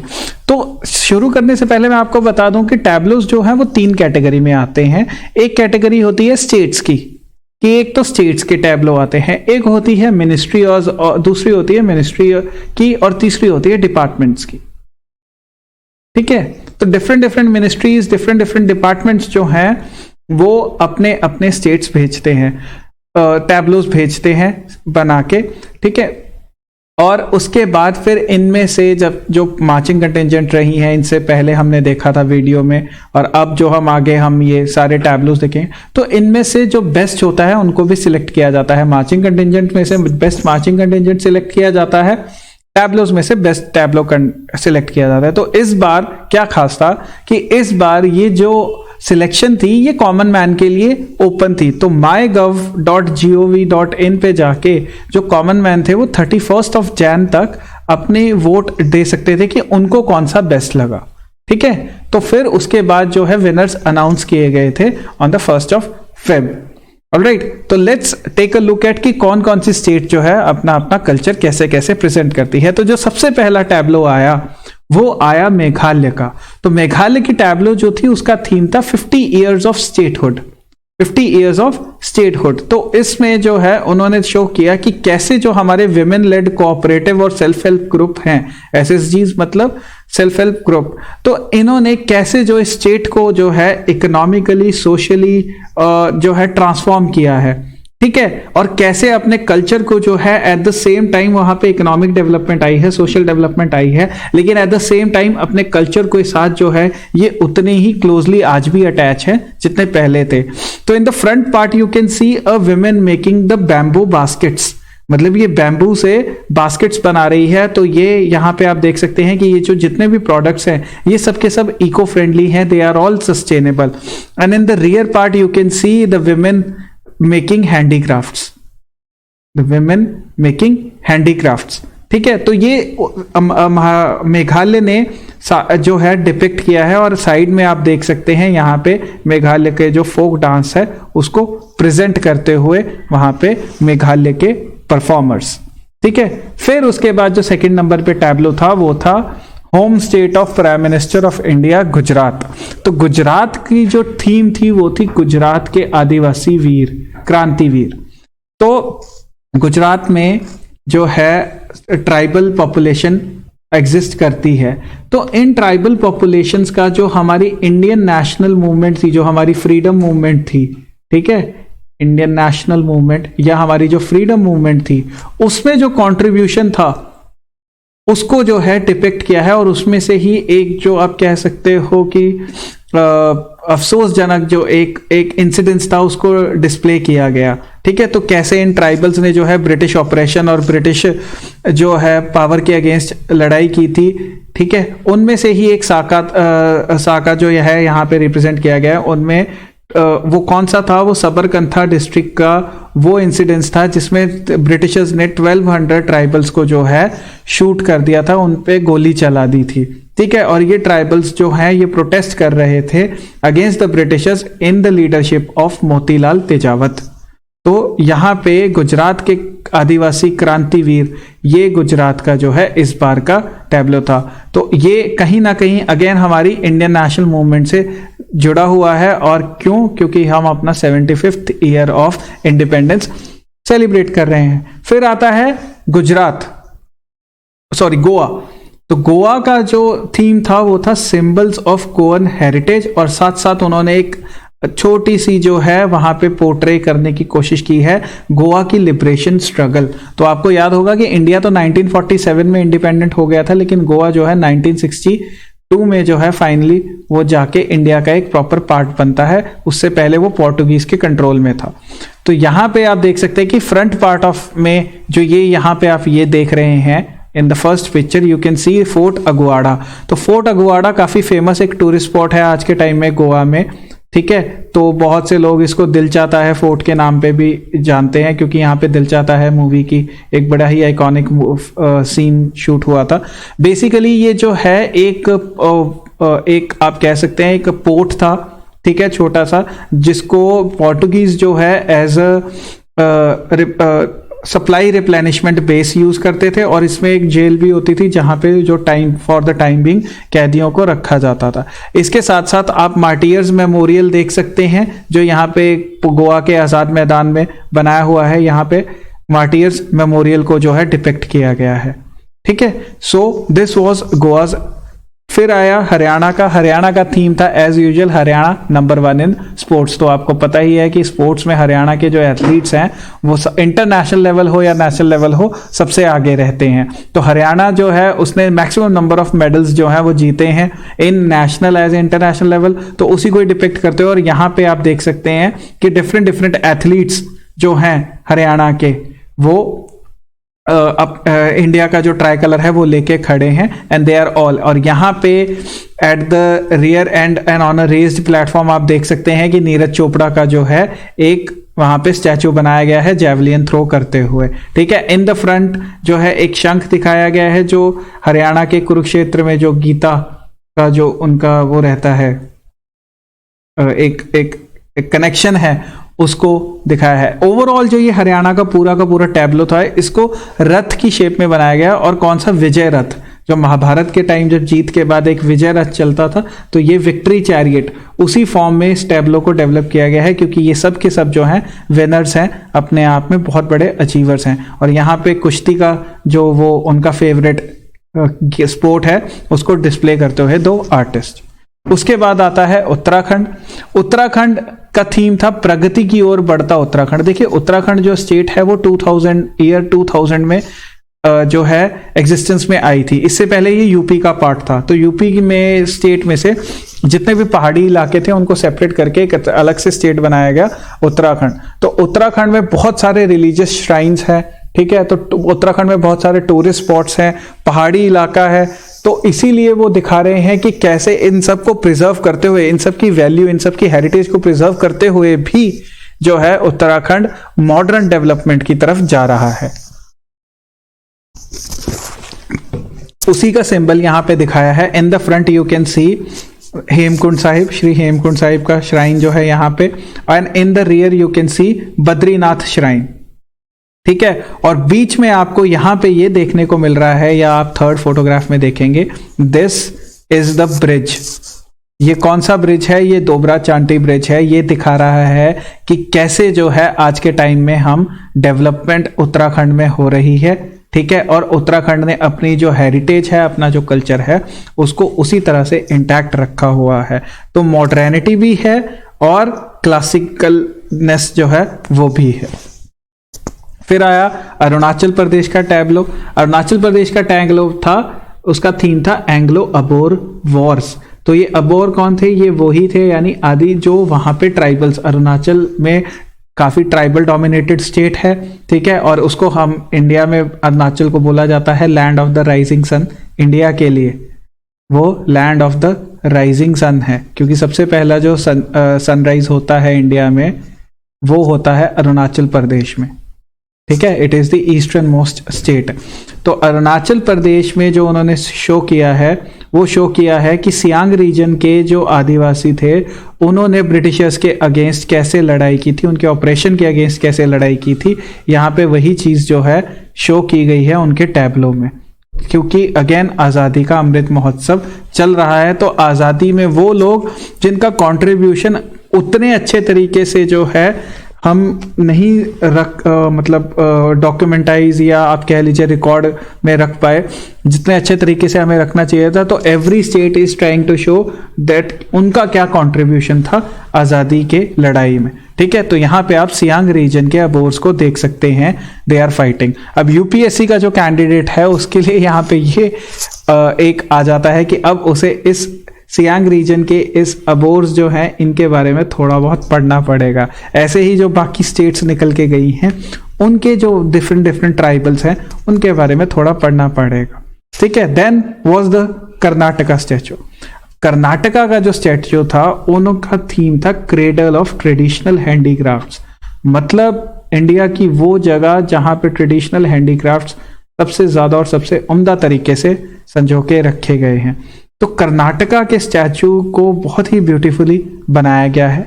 In the front you can सी एक एशियाटिक एलिफेंट, ठीक है, अफ्रीकन नहीं, एशियाटिक एलिफेंट, ठीक है, और उसे मैसूरू रोजवुड, मैसूरू के जो जंगल है वहां पे जो रोजवुड है वहां से उस लकड़ी से उसे बनाया गया है और उसके ऊपर आइवरी की जो है कार्विंग्स की गई हैं, ठीक है। तो यहाँ पे ये दिखा रहे हैं कैसे यहाँ की जो कार्विंग की टेक्निक्स हैं और कार्विंग वाले जो हैंडीक्राफ्ट्स हैं वो कितने फाइन है, उनका क्या स्केल है, उनका क्या लेवल है, उनकी क्या क्राफ्टमैनशिप है, ठीक है।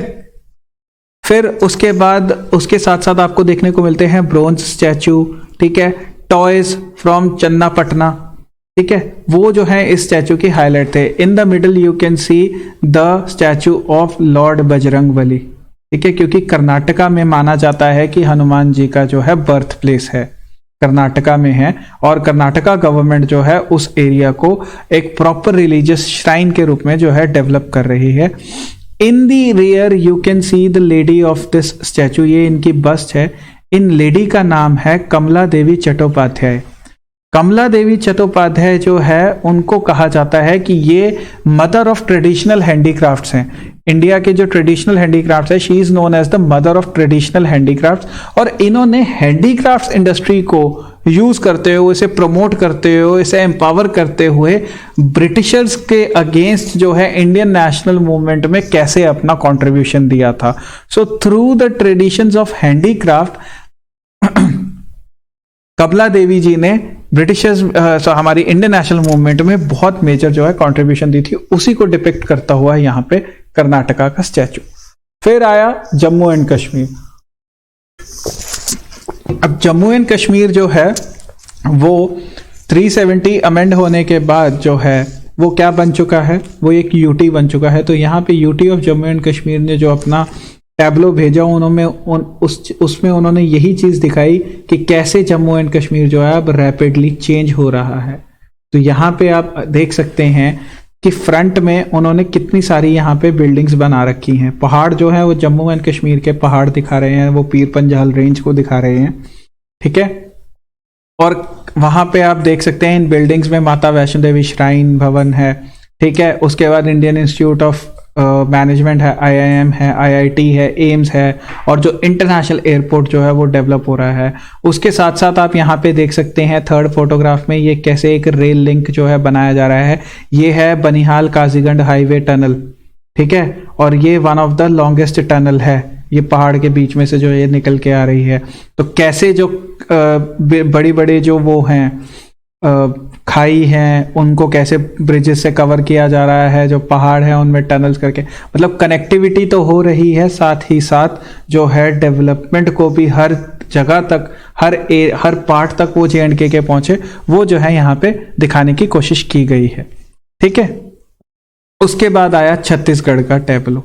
छत्तीसगढ़ ने जो है थीम में रखा गोधन न्याय योजना। अब गोधन न्याय योजना क्या है, यहाँ पे ये एनिमल हस्बेंड्री से रिलेटेड है। यहाँ पे इन्होंने दिखाई है एक मासिव काउ, क्या, एक गाय, ठीक है। तो यहाँ पे ये न्याय योजना क्या है, बहुत ही अच्छी योजना है। बेसिकली इसमें क्या होता है कि जितने भी किसानों ने घर में गायें रखी हुई है और एनिमल हस्बेंड्री प्रैक्टिस कर रहे हैं, उनसे जो उनका काऊ का जो गोबर होता है उसे 2 रुपए पर केजी के हिसाब से गवर्नमेंट ऑफ छत्तीसगढ़ जो है वो खरीद लेती है। खरीद के फिर उन्हें आगे जो है बेच दिया जाता है विमेन सेल्फ हेल्प ग्रुप को, जो इनसे वर्मी कंपोस्ट यूज करते हुए, ठीक है, सॉरी, वर्मी कंपोस्ट में इसको कन्वर्ट कर देती है, और इसी वर्मी कंपोस्ट से आगे बनता है मेन्योर। क्या बनता है, मेन्योर। तो बिना केमिकल के आपको एक टोटली ऑर्गेनिक मेन्योर जो है वो मिल जाता है, और इसी ऑर्गेनिक मेन्योर को फिर कोऑपरेटिव सोसाइटीज के थ्रू मार्केट में बेचा जाता है। तो ये सारा का सारा किसान को बहुत ही सस्ते रेट पे अच्छी क्वालिटी का ऑर्गेनिक मेन्योर मिल जाता है, जिससे उसका इनपुट कॉस्ट काफी कम हो जाती है, और साथ साथ जो है एनवायरनमेंट जो है वो भी काफी साफ और हेल्दी रहता है। केमिकल्स जो हैं उनके यूज कम हो जाता है, और डिपेंडेंसी जो है केमिकल्स पे या फर्टिलाइजर्स पे या आर्टिफिशियल फर्टिलाइजर्स पे और फर्टिलाइजर सब्सिडीज पे, वो काफी कम हो जाती है। सो इसी जो है स्कीम को यहाँ पे छत्तीसगढ़ स्टेट ने यहाँ पे प्रेजेंट किया है थ्रू देयर टैब्लो। फिर आया उत्तर प्रदेश, और उत्तर प्रदेश ने जो है शो किया 1 डिस्ट्रिक्ट 1 प्रोडक्ट, एक जनपद एक पदार्थ, और काशी विश्वनाथ धाम। काशी विश्वनाथ धाम जैसे आपको पता ही है, अभी recently prime minister of India ने जो है उसे इनॉग्रेट किया है। पूरा जो है काशी का जो कॉरिडोर है उसे काशी विश्वनाथ कॉरिडोर उसे डेवलप करके ओपन किया गया है। तो उसी को यहाँ पे डिपिक्ट करते हुए यहाँ पे आप ये देख सकते हैं, काशी विश्वनाथ धाम को डिपिक्ट करते हुए फ्रंट में जो है एक काऊ है और डिफरेंट जो है प्रोडक्ट्स दिखाए गए हैं यहाँ पे फ्रंट में, जो यूपी के डिफरेंट जो है डिस्ट्रिक्ट से आते हैं। तो हर डिस्ट्रिक्ट कुछ ना कुछ प्रोड्यूस कर रहा है, और उस जो भी वो चीज़ें प्रोड्यूस कर रहे हैं वो वही ट्रेडिशनल हैंडीक्राफ्ट्स और ट्रेडिशनल चीज़ें हैं जो काफ़ी टाइम से वहाँ पे प्रोड्यूस होती आ रही हैं। तो यूपी गवर्नमेंट का एम ये है कि इन प्रोडक्ट्स को जो है इंटरनेशनल लेवल पे लेके जाना है, इनकी मार्केटिंग करनी है, ताकि इनको बनाने वाले और इनको जो है खरीदने वाले दोनों ही अपने मतलब दोनों का ही डेवलपमेंट हो सके।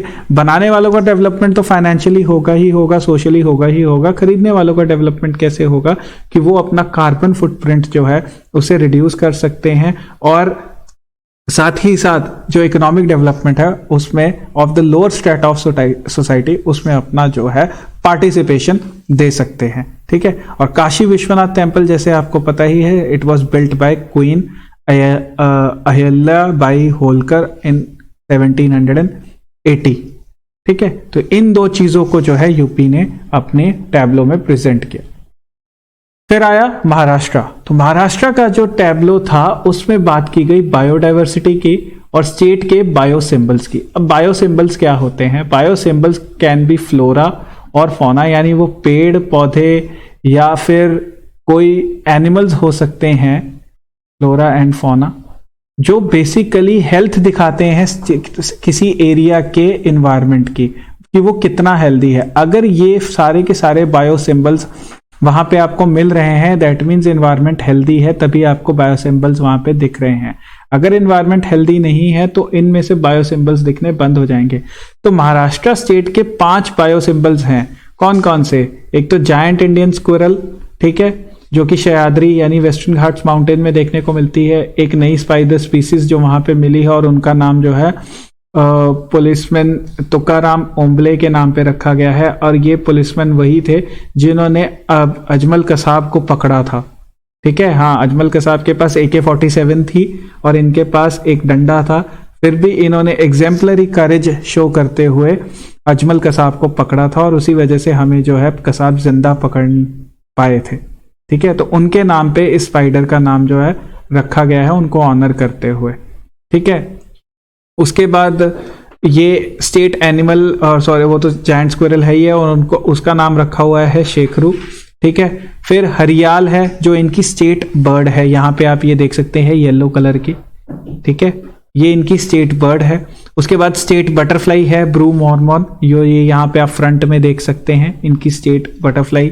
फिर उसके बाद जारुल है जो इनका स्टेट फ्लावर है, वो बटरफ्लाई जो है इसी स्टेट फ्लावर के ऊपर बैठी है। और उसके बाद स्टेट ट्री है, मैंगो है, जिसके ऊपर ये जायंट स्क्विरल आपको बैठी हुई देखने को मिलती है।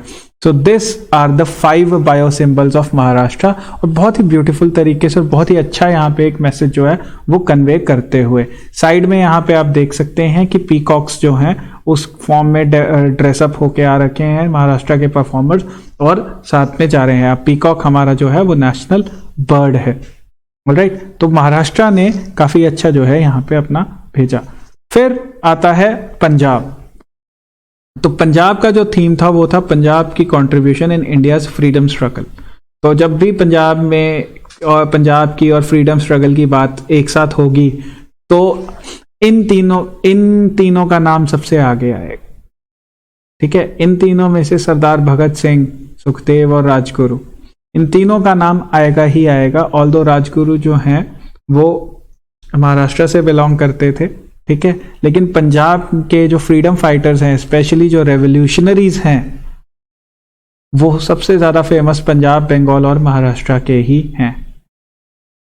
ठीक है, तो इंडियन फ्रीडम स्ट्रगल में आप यहाँ पे देख सकते हैं भगत सिंह, सुखदेव और आजाद को, जो कि फ्रंट पार्ट में है। And then you can here see Lala Lajpat Rai का लाठी चार्ज वाला सीन, जहाँ पे उनको जो है बहुत ज़्यादा सीरियस इंजरी हो गई थी और उसके बाद जो है उनकी अनफॉर्चुनेटली डेथ हो गई थी।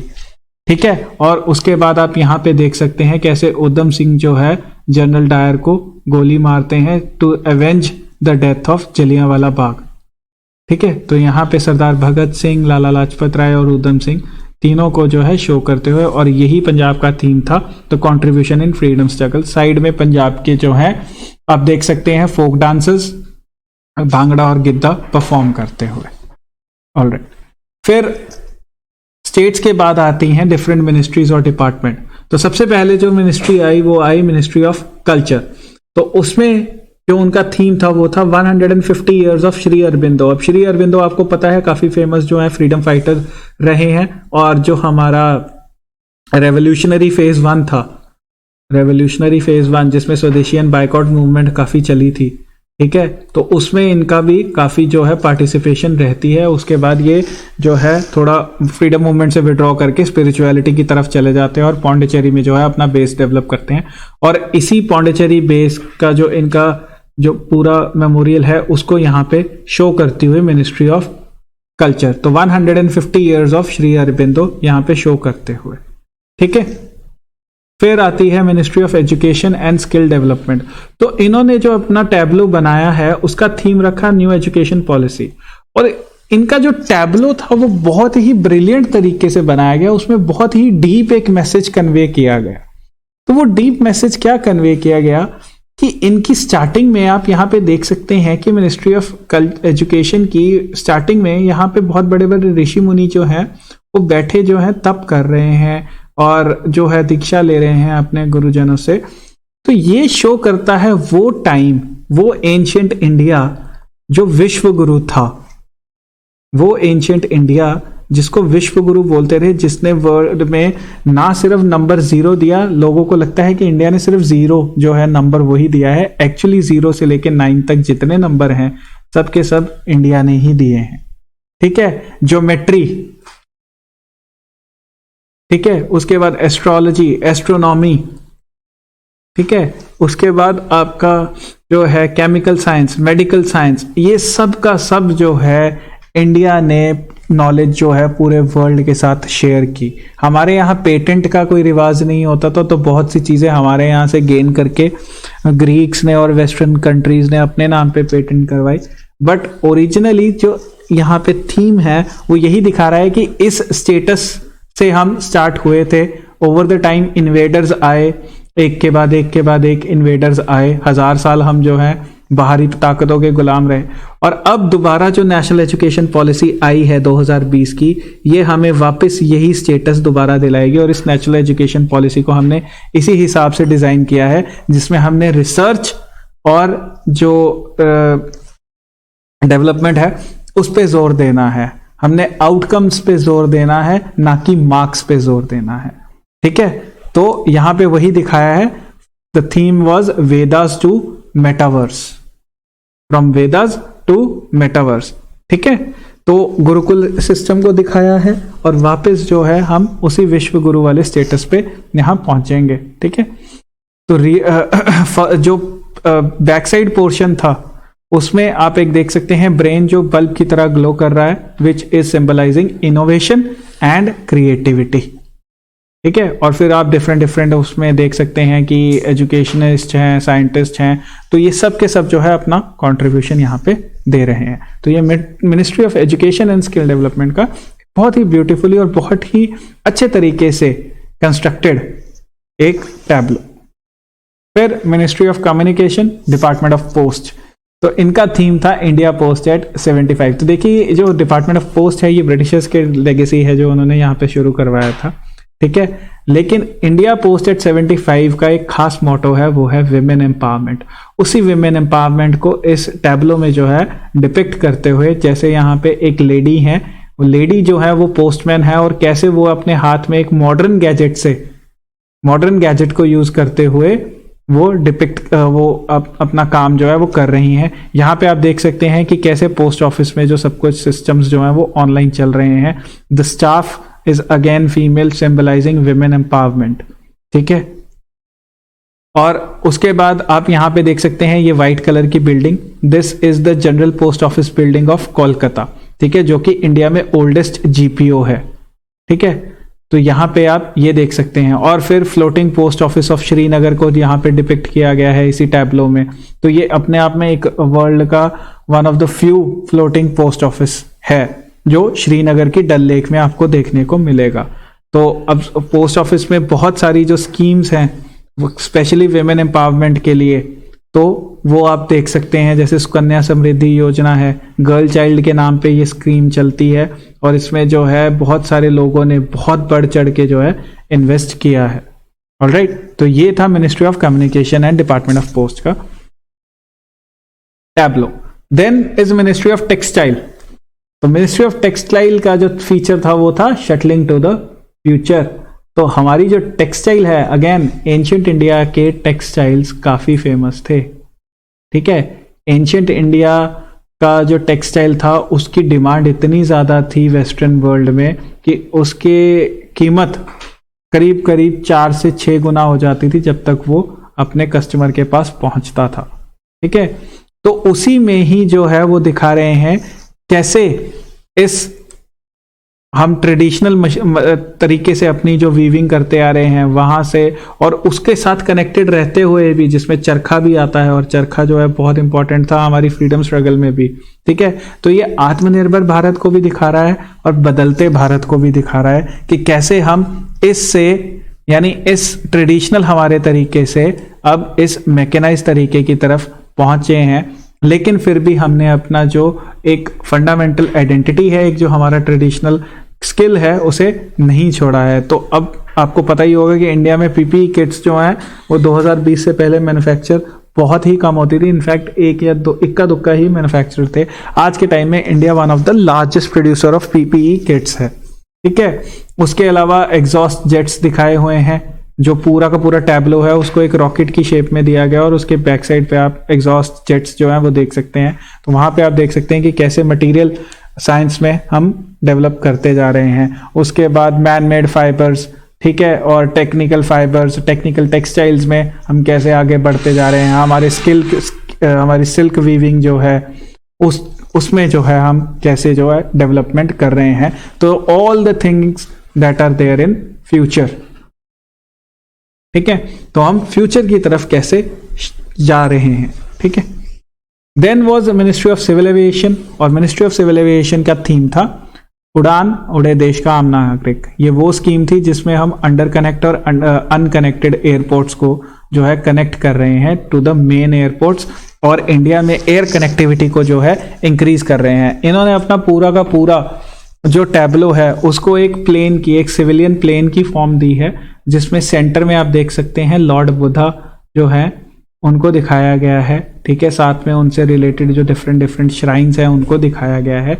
तो बेसिकली ये क्या दिखाना चाह रहे हैं कि उड़ान स्कीम से हम जो है बुद्धिस्ट टूरिस्ट सर्किट को कैसे डेवलप कर रहे हैं।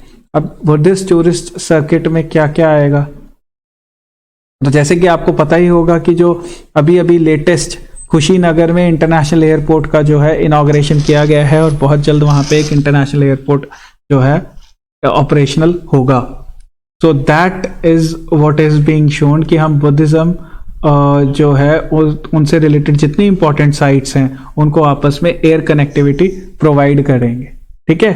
तो मोटो भी यही है उड़ान का, सब उड़े सब जुड़े, ठीक है। कनेक्टिविटी प्रोवाइड करवानी है। तो Buddha statue at Gaya, Dhamek stupa at Sarnath and Mahaparinirvana stupa at Kushinagar where he attend Mahaparinirvana. तो ये चीज यहाँ पे दिखाई गई है।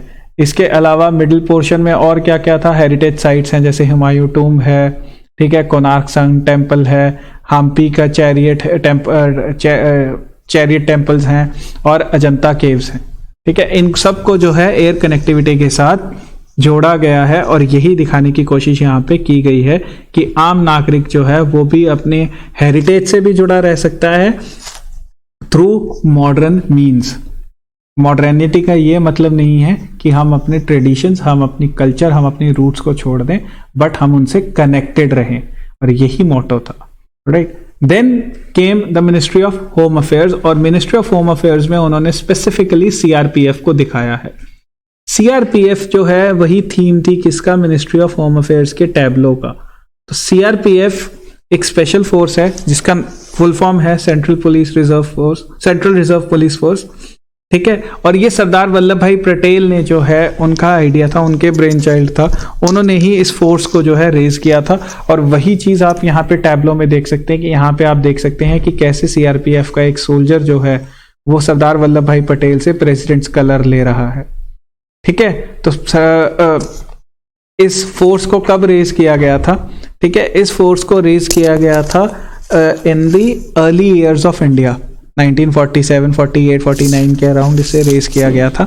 ऑलराइट, अब यहाँ पे आप ये भी देख सकते हैं कि battle of Sardar post and Rann of Kutch को भी दिखाया गया है यहाँ पे, ठीक है। और उसके बाद जहाँ पे मतलब एक सीआरपीएफ की जो बटालियन थी उन्होंने 34 पाकिस्तानी सोल्जर्स को मार गिराया था ऑन 9th of April 1965। अब ये वो टाइम था जब हमारी पाकिस्तान के साथ 65 वाली वॉर ऑन थी, और इसी डे को ही जो है वेलर डे यानी करेज डे के नेम से हम सेलिब्रेट करते हैं, तो उसी को ही यहाँ पे शो किया गया है। उसके साथ साथ आप यहाँ पे देख सकते हैं ये ईवीएम है। तो अभी इलेक्शंस भी हो रहे हैं हमारे इंडिया में, 5 स्टेट्स में काफी जोरों शोरों से चल रहे हैं। तो इन ईवीएम्स को जो है प्रोटेक्शन भी सीआरपीएफ ही प्रोवाइड करवाती है, और वही यहाँ पे दिखाया कि कैसे ईवीएम्स को जो है सीआरपीएफ के गार्ड जो है वो गार्ड कर रहे हैं। Alright, then was ministry of Jal Shakti. तो जल शक्ति मिनिस्ट्री का जो थीम था वो था जल जीवन मिशन यानी चेंजिंग लाइव्स। देखिए even after 75 years of independence बहुत एरिया, बहुत सारे घर आज भी इंडिया में ऐसे हैं जहाँ पे घर में पानी की फैसिलिटी अवेलेबल नहीं है। उन्हें पानी कलेक्ट करने के लिए बहुत दूर या थोड़ी दूर या घर से अलग किसी वाटर सोर्स तक जाना पड़ता है। उसी चीज को कवर करने के लिए जल शक्ति मिनिस्ट्री को जो है 2019 में बनाया गया। तो इसमें department of drinking water and sanitation और गंगा रिजुविनेशन और वाटर रिसोर्सेज डिपार्टमेंट्स को मर्ज करके ये मिनिस्ट्री बनाई गई है। इस मिनिस्ट्री ने एक स्कीम निकाली जल जीवन मिशन, जिसमें हर घर नल से जल जो है वो बताया गया कि कैसे हम हर घर में पाइप्ड वाटर जो है कनेक्शंस वो प्रोवाइड करवाएंगे, ठीक है। तो clean water, clean tap water वो प्रोवाइड करवाएंगे, और यही चीज यहाँ पे दिखाई गई है। यहाँ पे आप देख सकते हैं सेकंड फोटोग्राफ में। ऑलराइट, और विमेंस को कैसे सिखाया जा रहा है कि आप वाटर क्वालिटी टेस्ट कर सकते हैं यूजिंग डिफरेंट टेस्टिंग किट्स, ठीक है। चल, next is ministry of law and justice, department of justice. तो इनकी जो थीम थी वो थी एक मुट्ठी आसमां, लोक अदालत, इंक्लूसिव लीगल सिस्टम। अब ये जो लोक अदालत है, जैसे आपको पता ही है, ये काफी फास्ट ट्रैक कोर्ट्स हैं, ठीक है। तो ये जो फास्ट ट्रैक कोर्ट्स हैं ये बहुत जल्दी जल्दी जो है फैसले सुनाते हैं, और काफी जो पेंडेंसी है हमारे कंट्री में अनफॉर्चुनेटली लीगल केसेस की, लिटिगेशन की जो इतनी बड़ी पेंडेंसी है उसको क्लियर करने में काफी जो है हेल्प करते हैं। साथ साथ यहाँ पे आप देख सकते हैं नेशनल लीगल सर्विसेज अथॉरिटी ने ये टैबलो बनाया है, ठीक है। और उसमें आप फ्रंट पार्ट में देख सकते हैं न्याय सबके लिए। इस थीम पे एक हैंड जेस्चर्स बनाया गया है जो अभय मुद्रा में है। ये भगवान बुद्ध की वो अभय मुद्रा है जिसमें बताया गया है कि आपको किसी से डरने की जरूरत नहीं है, आपको प्रोटेक्ट किया जाएगा। आपको आपके प्रोटेक्शन और आपके सेफगार्ड जो है उसकी गारंटी कौन लेता है, वो लॉ लेता है। तो आपके राइट्स को प्रोटेक्ट करने की गारंटी कौन लेता है, लॉ लेता है। लॉ बने हुए हैं, इसीलिए हम उन लॉज को फॉलो करते हुए सब जो है अपने आराम से अपने अकॉर्डिंगली अपनी लाइफ जी पा रहे हैं। आपको कोई ऑप्रेस नहीं कर सकता, आपको कोई सप्रेस नहीं कर सकता, आपको कोई एक्सप्लॉइट नहीं कर सकता, because you are protected by law. So you have equal protection of law. Alright, तो ये है। और उसके साथ साथ यहाँ पीछे आप यहाँ देख सकते हैं सेकंड फिगर में, तो यहाँ पे आपको दिखेगा एक हैंड जिसमें 5 फिंगर्स, और ये 5 फिंगर्स डिपिक्ट कर रही हैं 5 प्रिंसिपल्स ऑफ लोक अदालत, जो कि हैं justice, equality, fair play, defence amongst other legal principles. ठीक है, तो यहाँ पे आप देख सकते हैं, और बीच में आप देख सकते हैं कि कैसे दो डिस्प्यूट, जो दो पार्टीज के बीच में डिस्प्यूट है उसको कैसे जो है सेटल करवाया जा रहा है बाय अ लीगल प्रैक्टिशनर। तो ये थी ministry of law and justice और डिपार्टमेंट ऑफ जस्टिस की तरफ से। फिर आती है ministry of housing and urban affairs. इनकी जो थीम थी वो थी सुभाष एस 125। तो ये हमारे नेताजी को डिपिक्ट करते हुए उनकी पूरी ग्लोरी में, उनके पूरे करेज में। ठीक है, तो यहाँ पे फ्रंट पार्ट में ही आप देख सकते हैं हमारे नेताजी का एक बस्ट, ठीक है, फर्स्ट हाफ का, और यही इनका थीम था। ठीक है, तो ये इनका बस्ट जो है वो सैल्यूटिंग पोज में है, और यहाँ पे आप देख सकते हैं इंडियन नेशनल आर्मी जो कि नेताजी ने सेटअप की थी, उनके सोल्जर्स इंडियन सॉइल पे तिरंगा लगाते हुए। ठीक है, और इनका जो फेमस सॉन्ग था कदम कदम बढ़ा है जा, खुशी के गीत गाए जा, वो चल रहे थे। अब साथ ही मैं आपको ये भी बता दूं कि गवर्नमेंट ऑफ इंडिया ने 23 जैन को नेताजी की जो स्टैचू है उसको तो इनॉग्रेट किया है। उन्होंने ये भी कहा है कि रेड फोर्ट में जो INA ट्रायल्स चले थे, अगर आपको याद हो, रेड फोर्ट में INA ट्रायल्स चले थे। अगर आपने इंडियन नेशनल मूवमेंट पढ़ी है, I believe every UPSC aspirant is familiar with that. तो उन्हीं INA ट्रायल्स को जो है उनकी मेमोरी में एक वहां पे जो है पूरा का पूरा स्ट्रक्चर डेवलप किया जाएगा रेड फोर्ट। ठीक है, INA ट्रायल्स को, और INA ट्रायल्स में जो सोल्जर्स थे उनको ऑनर करने के लिए वहां पे एक मेमोरियल बनाया जाए। ठीक है, then came the cultural extravaganza, और ये बहुत ही ब्यूटीफुल पार्ट था रिपब्लिक डे परेड का। इस पार्ट में आप देख सकते हैं यहाँ पे 480 डांसर्स जो है उन्होंने ये पार्ट लिया। अब ये 480 डांसर्स बहुत ज्यादा खास है क्योंकि डिफेंस मिनिस्ट्री ने एक पूरा प्रोग्राम चलाया जिसका नाम रखा वंदे भारतम। वंदे भारतम में उन्होंने ऑल इंडिया से जो डिफरेंट डांस ग्रुप्स हैं उनको सिलेक्ट किया। सिलेक्ट करके वहां पे प्रोफेशनल कोरियोग्राफर्स ने और डांस एक्सपर्ट्स ने इन सारे डिफरेंट डांसर्स को, क्योंकि ये हर कोई अपने स्टेट का फोक डांस या क्लासिकल डांस जो है वो प्रेजेंट कर रहा है, उन सबको एक ही सूत्र में बांध दिया। ठीक है, they were all tied in the same thread and it was done very beautifully and very magnificently. तो मैं आपको अभी यही सजेस्ट करूंगा कि अगर आपने ये परेड मिस की है, आपने इस साल नहीं देखी है, तो प्लीज गो ऑन यूट्यूब और ये पार्ट जो है आप जरूर देखिए। ठीक है, तो इसी पूरे ग्रुप का नाम था वंदे भारतम डांस ग्रुप। यहाँ पे आप देख सकते हैं पंजाब का, महाराष्ट्र का, डिफरेंट स्टेट्स का डांस जो है उन सबको अमलगमेट करके एक सिंगल डांस परफॉर्मेंस बनाई गई थी। और यहाँ पे हर स्टेट के डांस ने जो है, ऑलमोस्ट हर स्टेट के डांस ने पार्ट लिया। Alright, so this was a very beautifully done and very beautifully choreographed event, तो यू मस्ट वॉच इट। फिर मोटरसाइकिल डिस्प्ले आया।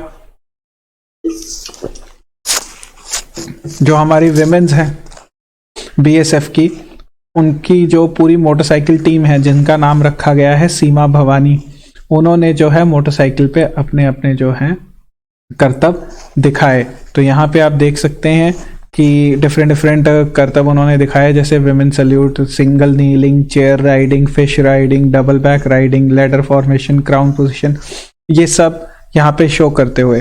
तो ये टीम जो है मेन और वेमेन की, ये BSF की है। ठीक है, ये रॉयल एनफील्ड मोटरसाइकिल यूज करते हैं और ये BSF की जो है टीम है। ठीक है, और इन्हें जो है स्पेसिफिकली इस चीज की ट्रेनिंग प्रोवाइड करवाई जाती है। So please don't try this at home. ठीक है, ये एक्सपर्ट्स ने बहुत प्रैक्टिस, बहुत ट्रेनिंग के बाद ये स्टंट परफॉर्म किए हैं अंडर कंट्रोल्ड सर्कमस्टेंस। तो आप इसे मत ट्राई कीजिएगा। ठीक है, तो टीम का नाम याद रखिएगा, जो लेडीज की टीम है उनका नाम है सीमा भवानी। ठीक है, फिर the grand event was the fly past. तो इस बार इंडिया के 75 साल पूरे होने की खुशी में 75 एयरक्राफ्ट्स ने डिफरेंट फॉर्मेशंस बनाते हुए एक फ्लाई पास्ट किया राजपथ के ऊपर से। ठीक है, इस फ्लाई पास्ट में for the very first time जो टीवी पे ये परेड देख रहे थे, दे मस्ट हैव सीन कि दूरदर्शन ने कॉकपिट वीडियोस को भी जो है इंक्लूड किया था, and they were shot beautifully and brilliantly.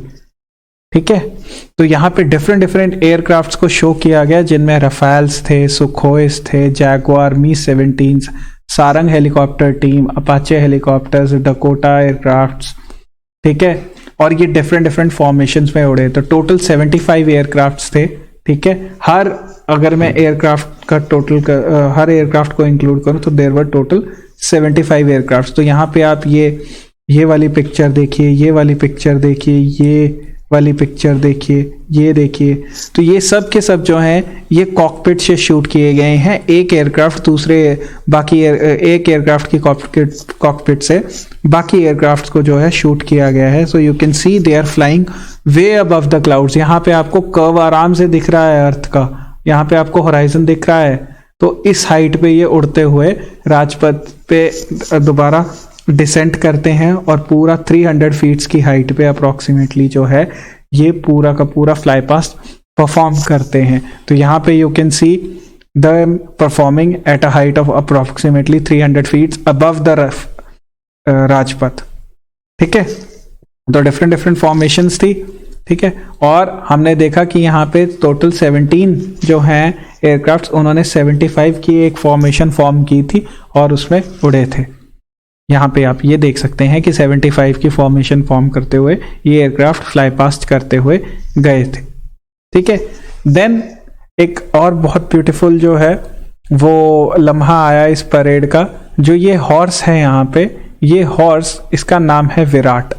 ये जो हॉर्स है ये कमांडेंट जो है प्रेसिडेंशियल बॉडीगार्ड्स के, पीबीजी के जो कमांडेंट है उनका हॉर्स है। उनका हॉर्स जो होता है उसका नाम विराट होता है।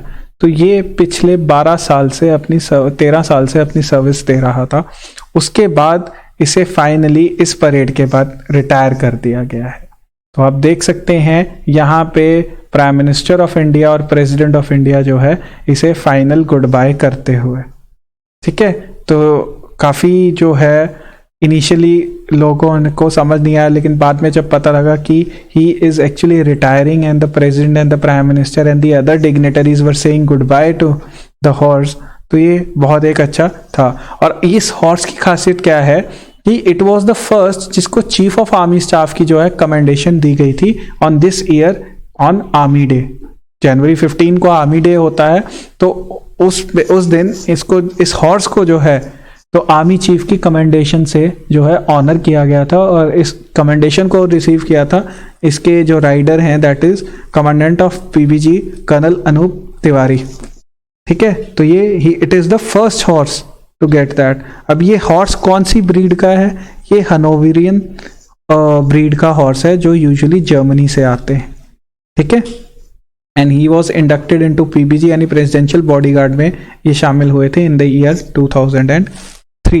तो अब जो है इसी ब्रीड के एक नए हॉर्स को जो है इंडक्ट किया जाएगा और उसे जो है नाम दिया जाएगा विराट। तो जैसे मैंने आपको बताया कि 31 जैन तक जो है वोटिंग होती थी और 1 जैन को जो है बेस्ट टैब्लो, बेस्ट मार्चिंग कंटिंजेंट्स के रिजल्ट आ गए। तो ये 2 कैटेगरीज में थे। एक तो जो एज यूजुअल डिफेंस मिनिस्ट्री की कमेटी ने सिलेक्ट किए थे, और दूसरे जो पॉपुलर चॉइस, जैसे मैंने आपको बताया कि इस बार कॉमन मैन को भी वोट डालने की परमिशन दी गई थी, तो माई गवर्नमेंट प्लेटफॉर्म पे जो है वहाँ पे जहाँ पे लोग वोट डाल सकते थे, तो उस कैटेगरी में जो चूज किए गए। तो बेस्ट टैब्लो में अगर बात करें तो डिफेंस मिनिस्ट्री जो कमेटी ने सिलेक्ट किए थे उसमें Uttar Pradesh number 1, Karnataka number 2 and Meghalaya number 3 पे था। ठीक है, बेस्ट मार्चिंग कंटिंजेंट तो जो अवार्ड मिला है वो मिला है इंडियन नेवी की मार्चिंग कंटिंजेंट को। ठीक है, आप वीडियो में पीछे जाके देख सकते हैं कि इस नेवी कंटिंजेंट को लीड कौन कर रहा था। Then best marching contingent among central armed police forces वो मिला है CISF को। ठीक है, डिपार्टमेंट और मिनिस्ट्रीज, जैसे मैंने आपको बताया था टैब्लो दो कैटेगरीज में आते हैं, state and ministries and departments. तो उनमें से जो अवार्ड मिला है बेस्ट टैब्लो को वो मिला है मिनिस्ट्री ऑफ एजुकेशन को, मिनिस्ट्री ऑफ सिविल एविएशन को। इन दोनों को जो है जॉइंट विनर डिक्लेयर किया गया है। Then there is a special category prize जो मिला है ministry of housing and urban affairs को, ठीक है, एंड वंदे भारतम को। वो डांस ग्रुप जिसके बारे में मैंने आपको बताया था कि पूरा एक कंपटीशन के थ्रू इन 480 डांसर्स को सिलेक्ट किया गया था, तो उनको और मिनिस्ट्री ऑफ हाउसिंग को स्पेशल प्राइज कैटेगरी में जो है स्पेशल मेंशन दिया गया है। अगर बात वोटिंग की करें कि लोगों ने किन्हें चुना, तो लोगों ने जो बेस्ट मार्चिंग कंटिजेंट जिसे चुना वो थी इंडियन एयरफोर्स की marching contingent. Again you can go back in the video and see who was leading the marching contingent.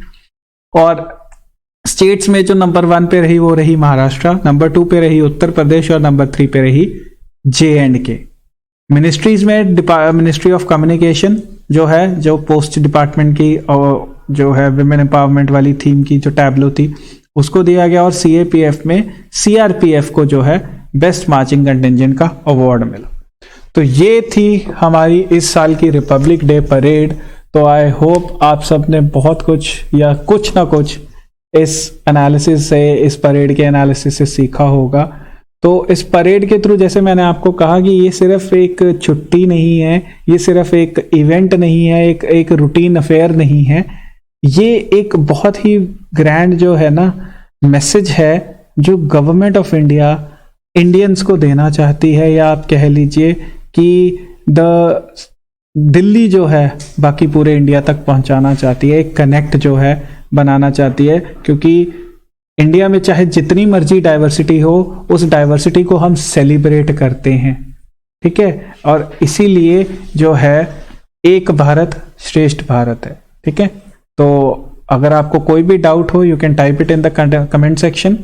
और if you again I will request, अगर आपको वीडियो पसंद है तो प्लीज इसे शेयर और लाइक जरूर करें, ठीक है।